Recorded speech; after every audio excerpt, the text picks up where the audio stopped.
On the left, a global bestseller. On the right, a custom-made masterpiece. They both store your plates, but the price difference is massive.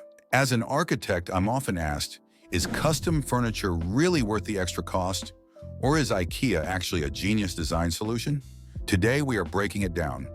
Durability, fit, and style. Let's find out which one wins. First, let's talk about the fit. IKEA systems are modular. They come in standard sizes like 40, 60, or 80 centimeters. If your wall is 75 centimeters, well, you have a problem.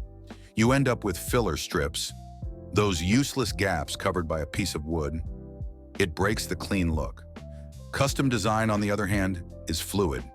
We design specifically for your walls, floor to ceiling, wall to wall. No wasted space, no dust traps. Now let's look inside. This is where the budget difference hides.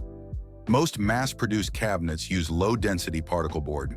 It's light and cheap, but it hates water. A small leak under the sink can ruin the cabinet base in months. With custom cabinets, you have control. We often use moisture-resistant MDF or high-quality plywood for the carcass. It feels solid when you knock on it. It's built to last for decades. Then there is the freedom of choice. Mass production means limited palettes. You usually pick from white, gray, or maybe a trendy color like sage green.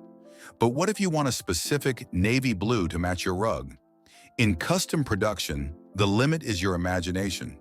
You can match any color code, mix materials, combine wood with metal.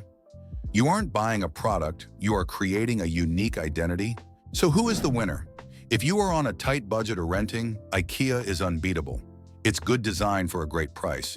But if you are building your forever home and you value perfect details, custom design is not an expense. It's an investment in your quality of life.